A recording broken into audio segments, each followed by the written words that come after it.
Hey guys, welcome to Wisdom Wednesday. I am excited to be on tonight. Y'all, homework has been taking over my life. Homework, along with a lot of other things, a lot of exciting things that I have coming up. Yeah. But anyway, we're going to be talking about Elijah. So Elijah, we're just going to jump right in. So Elijah, whose name means Yahweh is God, or Lord is my God. Elijah was a Tishbite from Gilead, or Gilead. He was a Benjamite, son of Jeroham, and you can see that in First Chronicles 8, chapter 8, verse 27. From the tribe of Benjamin, scholars say he lived during the 9th century and that the northern part of Judah had already been kind of cut off. Hey guys, welcome to Wisdom Wednesday. I am excited to be on tonight.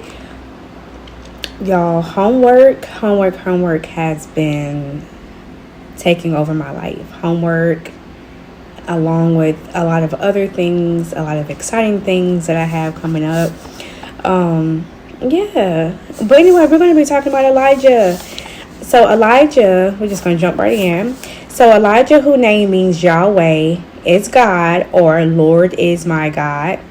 Elijah was a Tishbite from Gilead, or Gilead.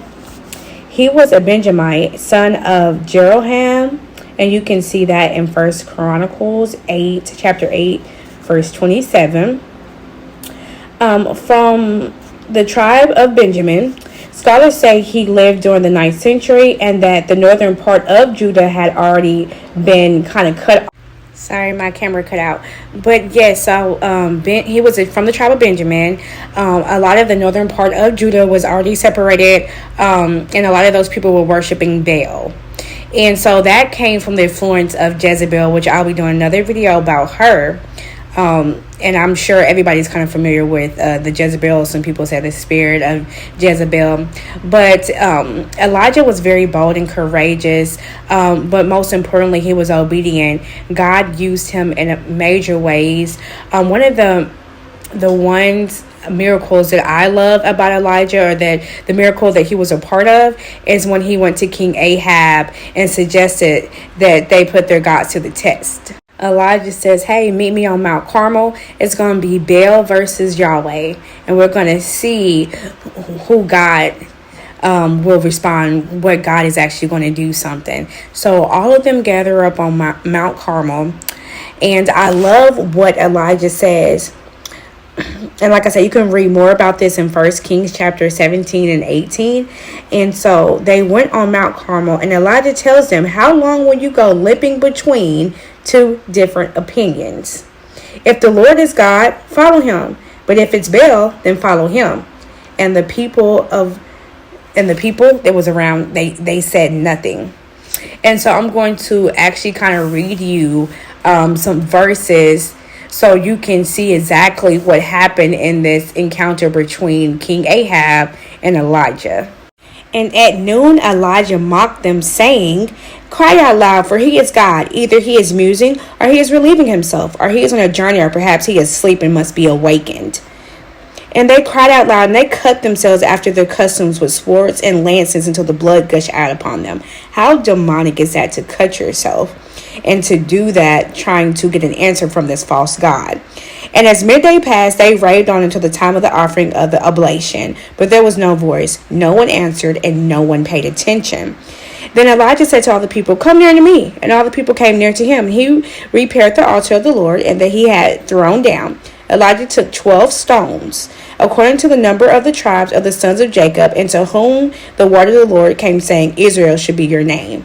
And with the stones he built an altar in the name of the Lord, and he made a trench about the altar as great as it would contain 2 seahs of seeds. He put the wood in order and cut the bull in pieces and laid it on the wood, and he said, fill 4 jars with water and pour it on the burnt offering and on the wood. And he said, do it a second time. And they did it a second time, and he said, do it a third time. And they did it a third time. And the water ran around the altar and filled the trench also with water. And at that time of the offering of the oblation, Elijah and the prophet came near and said, O Lord God of Abraham, Isaac, and Israel, let it be known this day that you are God in Israel, and that I am your servant, and that I have done all things at your word. Answer me, O Lord, answer me, that this people may know that you, O Lord, are God, and that you have turned their hearts back. Then the fire of the Lord fell and consumed the burnt offering and the wood and the stones and the dust, and licked up the water that was in the trench. And when all the people saw it, they fell on their faces and said, The Lord, He is God. The Lord, He is God. And Elijah said to them, Seize the prophets of Baal, let no one of them escape. And they seized them, and Elijah brought them down to the brook Kishon and slaughtered them there. How amazing is that story? That's just one of the things Elijah done. Brave, courageous, and those Baal people that worked for King Ahab, they were slaughtered. Elijah was also another one that did not die in the Bible, who was taken up just like Enoch, who I did a video on. A fiery chariot with fiery horses came down in a whirlwind. He was snatched up. Another thing that was amazing, Elijah called for King Ahab to meet him somewhere, and on his chariot. So King Ahab was in his chariot going to the place where Elijah told him to go. And the Bible said that God's hand was on Elijah, and he ran by foot and beat King Ahab, who was in a chariot. Like, do you hear this? That is amazing. You can't tell me what you cannot do when God's hand is over your life and when you're obedient, guys. And so I love I love Elijah. He is one of my favorite prophets in the Bible. It's hard. I love all of them.